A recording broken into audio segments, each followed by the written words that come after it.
Opa! E aí, Rodrigo? E aí, Xará, beleza? Tudo bem e você? Beleza. Pô, que bom. Pô, primeiramente, a galera tá entrando aqui. Vou agradecer você aqui, primeiro, pela sua disponibilidade de tempo, tá compartilhando suas experiências aqui com o pessoal. Acho que vai ser um papo bem produtivo. A sua visão aí de CEO perante o CTO, acho que tem bastante coisa que a gente pode conversar. Então, antes de a gente apresentar você, Rodrigo, meu xará aqui, vou apresentar rapidamente para a galera que está entrando sobre o projeto CTO Talks, né? Por Manda que ele bala. surgiu. Bom, pessoal, o CTO Talks ele surgiu com o seguinte questionamento, né? Será que programar é a única habilidade que eu preciso para me tornar um CTO? Obviamente, não precisa de muita pesquisa para saber que não, né? E a gente entende que a área de negócios, a área de business, people e tech são áreas que essenciais para esse profissional.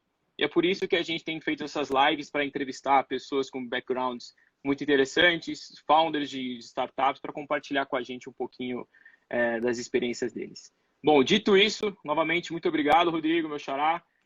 Apresenta aí para a galera quem que é o Rodrigo Dantas.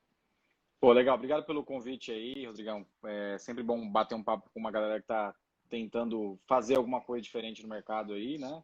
Se puder ajudar aí nesse talk aí, vai ser um prazer. Cara, eu sou o fundador da Vindi. A Vindi é uma empresa que vai completar 8 anos, já não é uma empresa nova, né? Empresas de tecnologia com mais de 8 anos já não são mais empresas jovens, né? A gente tem uma plataforma focada na cobrança recorrente. A gente é líder em processar pagamento de negócios recorrentes no Brasil. Então, a gente tem clubes de assinatura, serviços digitais, software, fintech, bancos, seguradoras. O nosso negócio é automatizar a cobrança de mensalidade, plano e assinatura desses clientes, né? Legal. Somos uma equipe de 170 pessoas, mais ou menos. E aí, eu até peguei uns dados aqui para bater um papo aqui. Uhum. Nossos números atualizados tech, né? A gente Legal. tem mais ou menos umas 60 pessoas 100% tech, né? Entre time de analytics, produto e engenharia, né? E tem Show. segurança também. E, cara, assim, eu fundei a Vindia em 2013, mas antes disso eu tive uma carreira muito executiva de banco, mercado financeiro. Uhum. Fiquei no Itaú 13 anos, fiz uma carreira no Itaú lá, entrei como office boy, virei coordenador, Olha. supervisor, gerente e até virar executivo. E aí eu saí em 2013 especialmente para montar a Vind mesmo. Então, eu tenho uma carreira Uhum. aí, antes de tecnologia, eu tenho uma carreira Uhum. 100% de vendas no setor financeiro. Não era, até me considero um bom vendedor ainda hoje, mas Uhum. a minha história no banco foi muito de vendas corporativas para empresas, né? Então, eu Uhum. tive no processo de colaboração da criação da área empresas do Itaú. Legal. E isso foi minha retaguarda aí para começar a Vind, né? Que eu fui o primeiro vendedor da Vind, fui o primeiro cara de marketing da Vind, primeiro cara de finanças da Vind, primeiro cara de atendimento. Não fui o CTO da Vind, né? Porque É. não é meu skill, mas acabei aprendendo bastante com as pessoas que passaram pela Vind, e especialmente naquele início lá que eu precisava me ambientar nesse Sim. ambiente de tech aí, né? Uhum. Pô, muito legal, muito legal. Bom, então nesses 8 anos agora, né, praticamente de Vind, empreendendo, qual que foi o seu maior dificuldade, maior aprendizado empreendendo aqui no Brasil que você sentiu? Cara, cada fase que você passa, você vai tendo uma dificuldade aderente à fase que você está, né? Então, assim, você está no começo Uhum. lá, imagina um cara que saiu do banco, não sabia o que era desenvolvimento de software, não sabia que era cultura agile, Scrum, nada disso, e teve que aprender na marra, né? As Uhum. linguagens, a metodologia para poder ficar dentro desse Nesse jogo, mundo, né? né? Uhum. Não foi uma coisa simples, mas deu certo, né? Tem outras fases que você vai passando, depois o desafio vira time, depois o Uhum. desafio vira fundraising, depois o desafio vira crescimento, depois o desafio vira cultura, depois o desafio vira mercado. Então, cara, se eu pudesse elencar assim, acho que o maior desafio que todo empreendedor passa, especialmente empreendedor de tecnologia, são pessoas, cara, é gente mesmo, assim. Pessoas. E aí tem a ver com, não tô nem falando de contratação, tá? Eu tô falando Uhum. de liderar mesmo um time onde você não vai ter que colocar a mão, onde você vai ter que realmente fazer as pessoas produzirem e dar resultado através de liderança mesmo. Pô, não, legal, super legal. E nesse, como você falou, você não era da área de tecnologia, teve que trazer um CTO para sua empresa, né? Mas antes da gente falar um pouco especificamente sobre isso, quais são, até para a galera que quer entender, né? Quais são as principais funções assim numa startup, né? Mas no porte que está vindo de hoje, você como CEO e do CTO especificamente, assim, em que momento, quais são as funções especificamente de vocês? Em que momento vocês têm que se cruzar com informação, com conversas? Legal. Essa relação é uma relação que tem um tabu no mercado, né, cara? O CTO e o CEO, um defende o Uhum. lado de tecnologia, outro defende o lado muito de negócio, mercado. Mas, assim, hoje as culturas de boas empresas de tecnologia, especialmente empresas que têm uma cultura de desenvolvimento de software no nível mundial, assim, sabe? No nível global mesmo. Gente que está Sim. fazendo coisa que o Slack faz, coisa que o Google faz, o Facebook faz. Hoje esse tabu está caindo um pouco por terra por conta das mudanças que a própria tecnologia sofreu nos últimos anos, especialmente nos 5 últimos anos, que teve muita coisa nova, né? Uhum. Então, assim, para contar um pouco assim da nossa cultura aqui na Vind, a gente tem Legal. a área de tecnologia que a gente fala aqui, né? A gente nem chama área de tecnologia, né? A gente fala área de engenharia, área de produtos, Uhum. área de analytics, área de segurança. Cada uma delas tem um head lá específico, né? E a gente compartilha muito da ideia de que não são áreas e a gente tem um time para alcançar um resultado único, né? Isso é bem difícil por diversos problemas que acontecem no meio do caminho aí, mas Uhum. hoje a gente se divide aqui entre a área de engenharia, onde fica os desenvolvedores, os Uhum. líderes técnicos, a área de produto, onde ficam os designers, os service designers, PMs, né? Os PMs e eu tenho um head lá. Também tem a área de analytics também, que tem engenheiros embaixo também, tem pessoas de negócio embaixo também, tem um head lá. Uhum. E tem a área de segurança, né? A área de produtos, Uhum. engenharia e segurança são áreas que a gente conseguiu que ao longo do tempo ficasse muito próxima da área de negócios, área de marketing e área de Uhum. vendas. Nem sempre isso funciona bem no mercado, mas a gente conseguiu. Isso é uma coisa que a gente se orgulha aqui na Vind, né? Mas Uhum. esse tabu ele foi muito construído porque, pô, mas o CEO não sabia colocar a mão no código. O CTO não sabia fazer venda, não sabe apresentar o produto para o cliente, né? Cara, Uhum. isso tá mudando um pouco hoje, né? Eu conheço bons fundadores Legal. que tinham background técnico, né? Eu até acho que isso é raro no mercado. Assim, a gente tem um podcast lá, o Leca Boss, eu fui fazer uma pesquisa lá, sei lá, são 4 ou 5 CEOs que a gente trouxe que eram desenvolvedores, que já tinham sido engenheiros de software no passado. Uhum. A maioria é cara de negócio mesmo. Só que Uhum. hoje esse negócio está tão mesclado, tá dando tão dentro É. das companhias, cara, que o CEO acaba tendo que conhecer um pouco o que o Uhum. CTO faz, né? Uhum. O que é a linguagem, qual que é a metodologia que desenvolvimento de software, qual que é a cultura de desenvolvimento de software, como é que lidera times de engenharia, como é que lidera time de produto. Então, tudo está muito próximo um do outro, né? Eu estou falando Sim. especialmente, né, Rodrigo? Estou falando especialmente empresas de tecnologia. Eu sei Sim, que tem claro. empresas muito mais tradicionais que ainda tem aquela divisão, a área de tecnologia e aqui a área de vendas, né? Uhum. A gente tenta fugir um pouco disso aqui, né? Mas isso foi uma coisa construída ao longo do tempo. Nem sempre foi assim, tá? Nem sempre foi assim. Eu Uhum. tive que. A gente bateu muita cabeça, óbvio, como toda Uhum. empresa, né? Mas Uhum. o Wagner, que foi o CTO da Vind por muito tempo, que é meu sócio aqui, Uhum. ele é um cara que tem um perfil professor, então ele me ajudou muito a entender Legal. conceito de desenvolvimento de software, por que uma coisa era importante, por que outra coisa não era importante. Era didático, né? E me ajudou a defender um pouco também o bastão de engenharia e de produto, porque é, assim, tem histórias no mercado, histórias muito tristes de empresas de tecnologia, inclusive famosas, que tratam as áreas de produto e engenharia como áreas de entrega mesmo, né? Fazer Uhum. feature, tem que entregar, tal. Aqui a gente tem um combinado muito importante que é todo mundo faz parte do negócio. Inclusive, os meus sócios de produto, de engenharia, de analytics, são heads das próprias áreas e eles decidem, Legal. né? E eles decidem. E Uhum. aí eles decidem com base. na estratégia da empresa. Então, acaba tendo um alinhamento melhor do que o normal, porque eu sei de muitas histórias tristes. Não, putz, né, imagino, cara, imagino. E entendendo justamente esse tabu aí entre CEO e CTO, você como CEO hoje, né? Quais são as suas expectativas hoje perante um CTO? Assim, como que um founder, uma galera que está querendo estar se juntando para abrir uma startup, para abrir uma empresa, quais são as expectativas que você vê como CEO, se você gostaria de, cara, que um CTO deveria ter, você acha, assim, que são principais, assim, para essa Legal, pessoa? legal.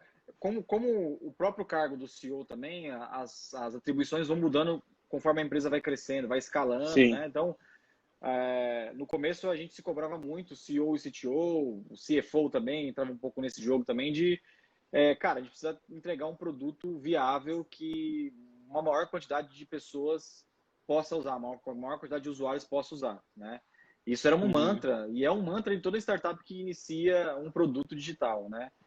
E cara, uhum, o resto é resto. Tem que entrar cliente e o produto tem que uhum, durar, e o produto não pode dar churn, não pode sair cliente, não pode ter reclamação. Então, você sabe, a cobrança vai muito nessa linha, assim, cara. Tem que ter um produto bom, sólido, uhum, e que faça sentido para a maior quantidade de empresas possíveis, que foi no caso da Vind, né? Então, sei lá, quando a Vind tinha 1.000 clientes, a nossa maior cobrança e a nossa maior cobrança mútua, Wagner, eu, o Dutra, que era o CFO, que é o CFO, era muito de, putz, cara, como é que a gente entrega mais valor para o cliente? Como é que a gente consegue ir para o mercado X? E uhum, aí, cara, como é que você consegue fazer isso com recursos muito escassos, porque não tem muito capital, entendeu?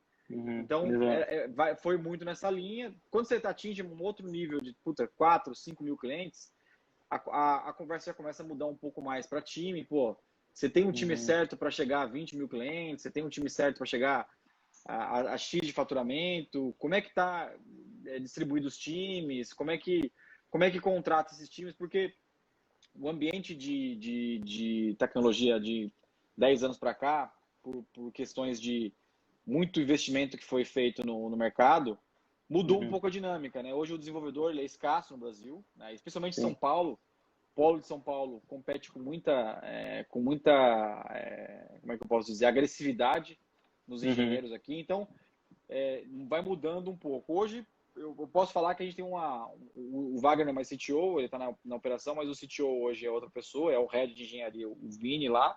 uhum, E hoje a relação é muito como que eu levo essa empresa de 170 pessoas, uhum, processamos 3,2 bi o ano passado, temos aí 6.100 clientes. Como é que eu levo essa empresa para um outro patamar? Então, o uhum, CTO participa dessas decisões. Então, eu não posso tomar uma decisão aqui e falar, cara, nós vamos para esse mercado uhum, X e nós vamos atacar esse sem combinar o jogo com ele. Então, ele participa dessa decisão também. Então, a relação com o CTO hoje está muito pautada em disponibilidade da plataforma, né? A gente tem um software aqui que é muito crítico. Ele tem uma alta criticidade mesmo. Se ele parar, os meus clientes param de faturar, né? Então, uhum, esse é o uhum. mantra da Vind, né? É, Nós temos uma alta disponibilidade. Então, por exemplo, a XP é nosso cliente uhum, que você trabalha. sim, Então, se eu paro de processar, se a plataforma para, eu estou parando um dos maiores grupos financeiros do Brasil. do Então, Brasil. É. a responsabilidade é ao Muito quadrado, grande. é o cubo. Então, esse é Exato. o nosso mantra aqui. Tem que ter uma alta disponibilidade na plataforma. O CTO tem que garantir isso, né? Garantir isso. Tem que liderar o time, e aí liderar o time é uma coisa importante que a gente fez aqui. A gente teve sempre uma cultura aqui na Vind de dar autonomia para os líderes terem os times que eles quisessem. Então a gente não coloca a mão em Uhum, time. Cara, você tem que contratar esse cara, tá? Então, aqui quem contrata o time de engenharia, o time de produto, o time de uhum, analytics, de segurança, não é o head. Não é a uhum. pessoa de RH, é o head.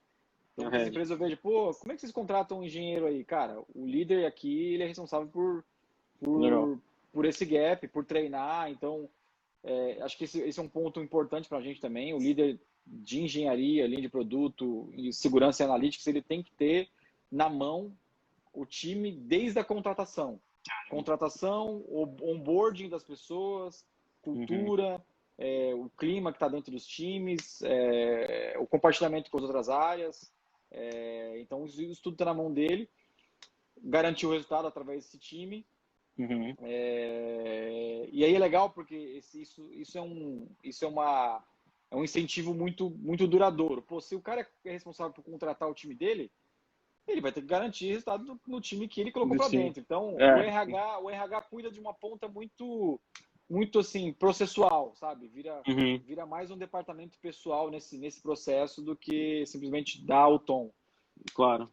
Então, alta disponibilidade do software, ter uma liderança forte nos times, garantir a Uhum. cultura da empresa, né? A gente tem uma cultura aqui na Vind que a gente se orgulha bastante também, então os times Uhum. de tecnologia se envolvem bastante na cultura, Legal. tem uma responsabilidade com diversidade, tem uma responsabilidade com a cultura da empresa também. E, Legal. obviamente, tem que ter uma visão. Eu sei que é difícil às vezes falar isso, mas uma visão um pouco de dono da empresa mesmo, né? Tanto Sim. que a gente tem dos heads de tecnologia, 3 deles são sócios e 2 vão se tornar em breve sócios também. Então, tá todo mundo no Uhum. mesmo jogo. Legal. Putz, que legal, cara. Que legal. Muito bacana. Acho que surgiu uma dúvida aqui, alguém perguntou, enquanto a gente estava falando aqui, perguntou assim, se não fica mais burocrático depois que você cresce? Essa burocracia ela vai crescendo quando você vai crescendo na tua empresa e tudo? Cara, mas às vezes a burocracia é boa, tá? Eu Tá. vou tentar contextualizar esse boa, porque burocracia é um nome É. ruim, né? É um nome ruim. Eu gosto de chamar, na verdade, tem processos que você precisa criar, senão vira uma bagunça, né? Uhum. Então, quando você está lá na garagem, lá, começando uma empresa com 3 pessoas, pô, quando você está lá fazendo a primeira linha de código, primeira feature, a primeira versão da plataforma, cara, eu Uhum. quero testar com o cliente e dane-se o processo, cara. Vamos colocar a plataforma Uhum. no ar, documentado ou não, puta, tá funcionando, o cliente está usando, cara, e o cliente está pedindo para usar mais, cara, ótimo, né? Vai entrando centenas de clientes. Putz, espera aí, centenas de clientes já começa a mudar um pouco, né? Uhum. Tem que ter pelo menos um processinho aqui. Aí traz mais um desenvolvedor, traz mais um cara de engenharia. Putz, se você não estiver Claro. começando a ter um processo, você vai, no momento da escala, você vai quebrar o É processo. E complexo. isso sempre é ruim, tá? E eu vou contar um Claro. caso oficial da Vind, tá? Tá, A primeira, legal. a primeira, a primeira versão da plataforma da Vind, ela suportou 200 clientes, acho que, se não me engano. Ela foi de 2013, de agosto de 2013 a junho de 2014. Tá? Ela durou Tá. quase um ano aí. Uhum. Era feito em Java, tinha um líder um líder que liderou todo o processo de desenvolvimento dessa plataforma. E aí o Legal. Wagner, em certo momento, falou, cara, assim, esse sistema não vai aguentar milhares de clientes. Ele até aguenta centenas de clientes, mas milhares provavelmente, com certeza não. Aí você Uhum. fica naquela decisão assim, putz, cara, e agora? Ou a gente dá manutenção nesse código, vamos olhar ele com carinho e ver se dá Uhum. para fazer alguma coisa, ou eu realmente vou jogar tudo para fora, vamos pegar todo o conceito legal que teve nessa primeira versão e vamos colocar numa nova onde vai escalar, né? De junho de 2014 até agora, é o mesmo core que a gente construiu, né? Então, assim, Legal. a primeira etapa da empresa foi muito para validar mesmo o produto, então foi sem Uhum. processo nenhum. Segunda fase da empresa, vamos tirar tudo que a gente tinha feito, vamos levar para dentro de casa e construir um novo código. Já começou a ter processo diferente do que o cara meter a mão no código e sair. Cara, não. Vamos Uhum. tentar estruturar, vamos documentar muito mais, vamos tentar não fazer coisas que não vão ser usadas ao longo do tempo e vai desperdiçar tempo do time. Então já foi uma burocracia aí. Cara, quando você começa a ter milhares de clientes, a burocracia tem que vir mesmo, porque aí gera uma série de coisas que você tem que seguir. Segurança, confidencialidade dos clientes. Então, Sim. a burocracia em alguns momentos é boa, porque, cara, tem startup que quebra que não leva a sério o processual da coisa. Então, Uhum. burocracia é ruim, mas tem uma hora que você vai se deparar com algumas delas que é melhor você enxergar e falar, puta, eu preciso disso. Uhum. Embora ela atrase algumas coisas, então, pô, no começo é tudo rápido, puta, vai saindo produto, sai feature, Uhum. que é uma beleza. Tem um estágio da empresa que você fala, puta, não tá saindo, não tem velocidade mais de feature, de entrega, mas na É. verdade é que tem todo um processual, né? Tem um software que, se eu mexo um lado dele, cara, eu tenho que pensar nos outros 5.900 clientes que vão ser afetados para Exato. isso também, né? Exato. Vai de acordo com a complexidade, né, com que você tem. Puta, que legal. Exato. Muito, muito bom. E, putz, falando pra galera um pouquinho mais da dinâmica sua e da Vind também, como é que vocês se atualizam aí de frente às mudanças do mercado? Não apenas tecnológica, mas eu acho que de inovação como um todo, né? Acho que fintech, se não me engano, é o principal área das startups aqui no Brasil, né? São muitas fintechs que existem. Como é que vocês se atualizam frente a essas mudanças aqui? Legal, assim, a gente tem que, assim, cara, você tem que estar atento no que está acontecendo à sua volta, né? Tem até uma recomendação de livro aí, tem aquele livro Show. Rework. Rework, você conhece o Sim. Rework, né? Então é bem, ele é ó concurso falar dele, em desenvolvimento de produto, né? Uhum. Mas lá tem uma página dele lá que é assim, não olhe para os concorrentes, né? Esquece os concorrentes e constrói um melhor produto para o seu cliente. Eu Uhum. gosto bastante dessa parte do livro, mas uma coisa que foi um life hacking, assim, meu e do Paulo, que faz o Like a Boss lá, foi, cara, para a gente estar sempre antenado e um passo à frente do que o mercado está olhando, a gente tem que conversar com as melhores pessoas do Brasil de tecnologia. A gente tem que conversar com as melhores mentes e melhores cabeças de tecnologia do Brasil. E para isso, cara, nosso life hacking foi fazer 2 podcasts, né? Ele fez o hipsters.tech, a gente fez o Like a Boss junto com eles. Então, Uhum. assim, uma das coisas que a gente faz muito é conversar com outros empreendedores, conversar com outras pessoas que estão no mercado e, variavelmente, também investir em algumas delas. A gente investiu em algumas startups, né? Se juntar eu, o Uhum. Paulo e o Lincoln, que é outra pessoa que está um pouco bem próxima da gente nisso, a gente teve investido em 26 startups, né? Caramba. E isso aí, cara, é um conteúdo que vem na veia, né? Você não tem Uhum. filtro. Quando você investe numa startup, você fala, putz, o cara manda uma pergunta para você, ou manda uma coisa que ele fez e fala, cara, peraí, isso aqui eu implemento na Vind também. Isso aqui Uhum. eu consigo fazer também, né? Então, Uhum. para não morrer, cara, e não ficar velho, né? Você sempre tem que estar olhando o que as novas empresas que estão fazendo, que estão chegando, estão fazendo, né? Claro. Putz, muito legal, cara. Que E assim, né, cara, interessante. ler, né, assim, Sim. aí isso aí já não é nem dica, isso aí é obrigação É, mesmo. Leio bastante, eu leio de tudo, tá, cara? Blog, legal. Twitter, livro, assisto vídeo, ouço podcast, né? Então, eu Uhum. até tenho um problema com concentração por conta disso, assim, sabe? Eu misturo muita coisa e Uhum. aí faço aquele suco que sai conteúdo do outro lado na empresa depois, né? Claro, claro. Putz, que legal.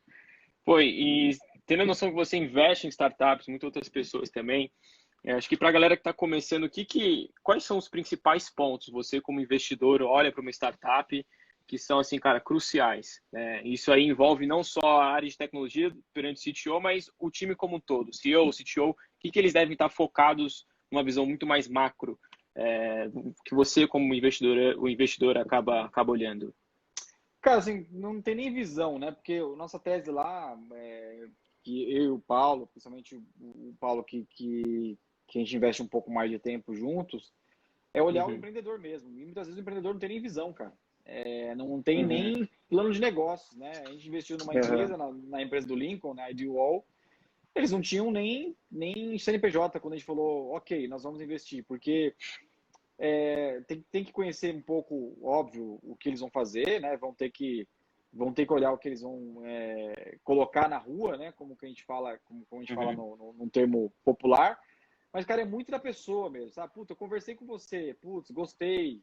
Puta, tem, uhum, tem fundamento, né? Tem um cara técnico junto, né? Isso para mim é bandeira amarela, assim, não ter bandeira vermelha em alguns casos, mas tem que ter um uhum, sócio de tecnologia, né? Quem vai fazer negócio? Eu recebo bastante ideia que assim, pô, tô com um projeto aqui e tal, você não quer investir e eu te mando um projeto e tal, me manda e aí eu vejo lá, puta, estamos atrás de um CTO. Cara, não. Aí já não é uhum, projeto, né? Se quer montar uma empresa de tecnologia, o uhum, mínimo que tem que ter pelo menos um par de tecnologia, ou uhum, a gente já investiu também de pessoas 100% técnicas. Não tinha CEO, o cara era uhum, técnico, o cara estava construindo o software sozinho, uma hora ele vai uhum, encontrar o CEO. Então, é muito da claro. pessoa, tá, Rodrigão? Muita pessoa. Legal. E assim, tem a questão também de a gente acerta muito quando a gente traz uma pessoa que já empreendeu no passado, assim, já fez alguma coisa e já deu errado, assim, sabe? Bateu cabeça. Parece que é besteira aí. Parece besteira isso, besteira, cara, mas quem bateu cabeça dificilmente bate na segunda vez, né? Então, não tô nem falando assim, quebrou uma empresa, não é isso não, tá? Tô falando assim, puta, não rolou muito bem aquela empresa, até deu certo, não rolou muito bem, o cara aprendeu, eu gosto bastante desse perfil, assim, tá? Então, é um pouco disso nossa tese lá. Putz, que legal. Pô, legal, uma abordagem bem diferente do que eu estava esperando, pelo menos. Puta, que É legal. porque, cara, pensa assim, a gente pega empresas bem no estágio inicial mesmo, né? Bem early stage mesmo. Uma ou duas que a gente investiu junto com outros fundos, né? A gente investiu em 2 fundos também, na Canary e na Iporanga, mas são empresas que estão, cara, com 10 clientes, 1 cliente, 2, 3 clientes, aí fala, putz, é muito risco, só que, cara, como é que eu vou pedir para o cara me mostrar a visão dele daqui 10 anos, 5 anos? Cara, isso é bizarro, Exato. bizarro, né, cara? Exato. Exatamente. Putz, perfeito. Muito que legal, cara. Então, muito mais nessa linha, então, de a importância desse parceiro técnico, né, que você precisa ter, ainda mais que você vai abrir uma startup que é baseada em código, né? Como é que onde uma pessoa poderia encontrar, se você, ou onde você pode criar um grupo, ou achar um grupo de pessoas, assim, que são CTOs, ou achar essa conexão, né? Você falou muito a questão de contatos, até para você estar se atualizando perante o mercado e tudo, mas como você acha que pode promover essa conexão hoje, assim, como você provavelmente achou os CTOs que passaram aí na Vind e tudo? Legal, assim, foi cavando oportunidade mesmo, conversando com as pessoas do mercado, mas eu gosto bastante de comunidades, né, cara? E Legal. especialmente engenharia, é uma característica dos engenheiros no Brasil e no mundo, eles se conectam muito com as comunidades, né? Comunidade de desenvolvimento, comunidade de linguagem, comunidade de metodologia, então cara, tem que estar perto da comunidade. Isso, para mim, assim, que, cara, eu não conheço um CTO hoje de ponta no Brasil que não esteja perto de comunidade. Seja promovendo eventos, seja patrocinando os eventos, seja, cara, conversando com os grandes agentes da comunidade. A Lura do Paulo é uma grande agente da comunidade. Com certeza. Mas uma coisa que tem pouco, cara, são eventos para CTO bons. E fóruns bons, assim. Acho que a sua iniciativa tem um apelo forte para isso. Mas eu lembro que a plataforma Tech, era uma consultoria aqui em São Paulo, que ela tinha um evento, cara, que ela reunia um grupo muito seleto de CTOs, cara, uns 30 CTOs, mas uns caras, assim, muito, muito fora da curva. E aquilo estava crescendo aos poucos, assim, e parou, né? Porque eles foram vendidos pelo Nubank, mas, cara, acho que as comunidades têm um papel não só de você, se conectar e trazer profissionais de tecnologia, mas as comunidades, elas precisam ajudar a formar os novos CTOs, cara. Porque se a gente não formar a quantidade de engenheiro de software, cara de produto, cara de design, daqui para 5 anos, o país não vai crescer. Então, assim, quem tem que fazer isso são as comunidades, cara.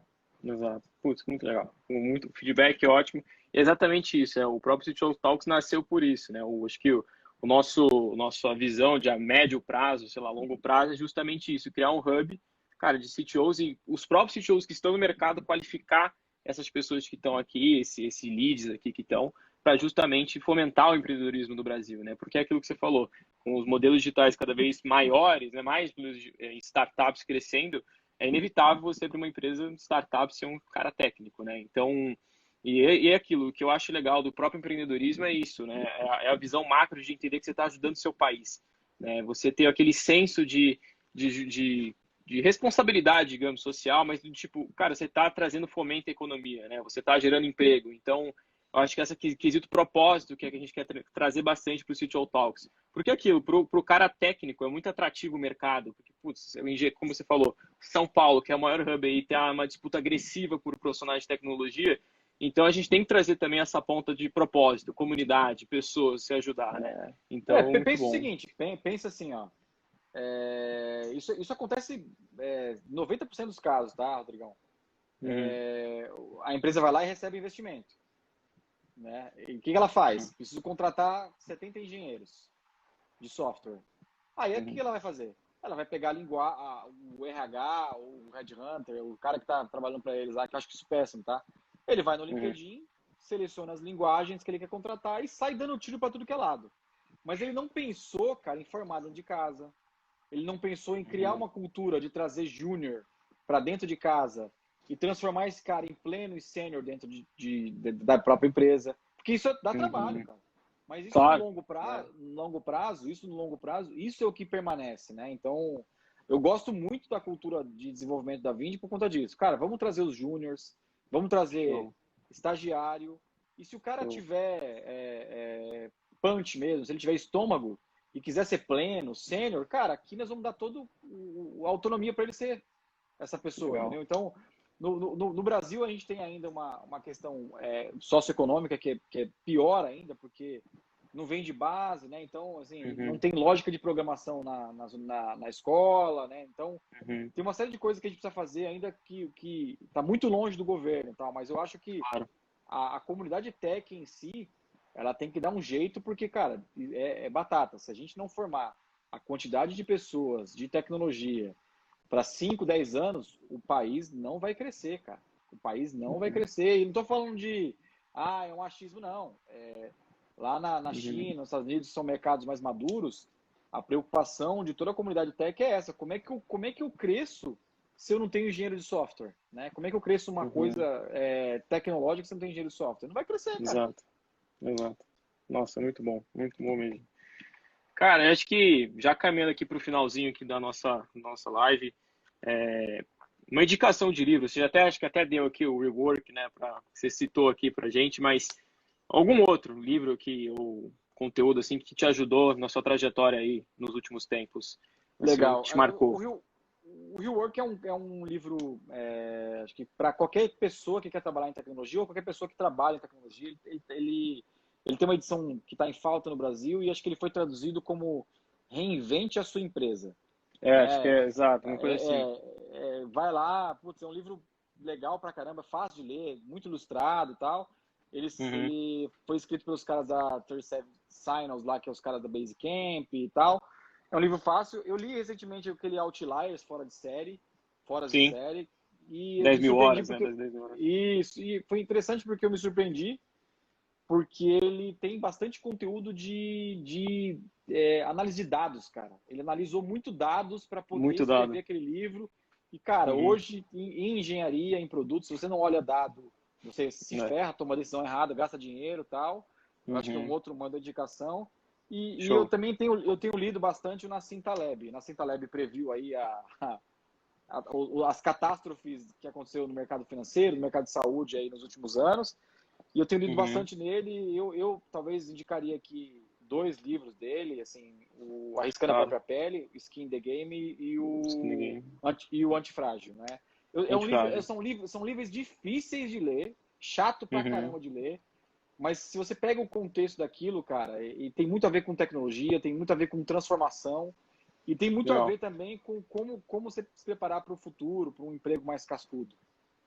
Putz, muito bom. Muitas indicações muito boas. O Outlier já vi também. Pô, muito legal. Legal mesmo. Deixa eu ver aqui. Bom, então, já caminhando aqui para o final, qual acho que um recado que você daria aqui para os estudantes de tecnologia, desenvolvedores, futuros CTOs do nosso Brasil daqui para frente? Que recado você daria para eles, encorajando eles a empreenderem? Cara, eu tenho conversado com bastante gente de engenharia ultimamente, até porque a gente selecionou algumas pessoas-chave para a empresa, e eu tenho sentido uma ânsia e uma ansiedade muito grande das pessoas querer subir rápido, querer ser sênior. Gente, não dá para ser sênior em um ano. Não dá para ser... Não dá. Assim, não dá.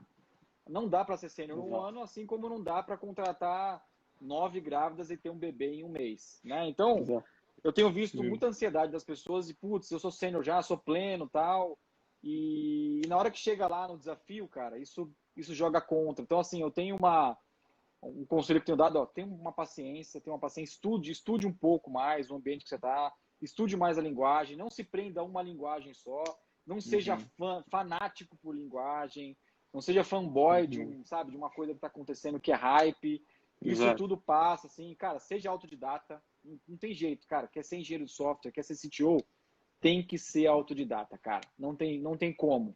Você não vai aprender a ser CTO numa faculdade, você vai aprender lá na empresa mesmo, tomando porrada, lendo o código dos outros, sabe? Porque a maioria dos engenheiros não gosta de ler código dos outros. Puta, eu quero fazer o meu, tal. Cara, mas é isso que ensina, né? E eu acho que uma coisa que é importante,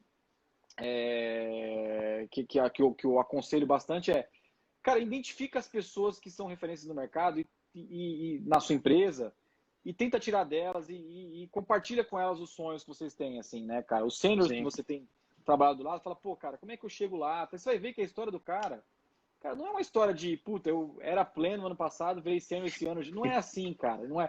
E normalmente, cara, o cara que vira sênior muito rápido dá bucha, cara. Especialmente em engenharia de software, dá bucha. Então, tem o tempo certo, mas eu acho que o conselho que eu dou é, cara, estuda. Não tem como, cara. Engenharia de software estuda e muda muito rápido, né, cara?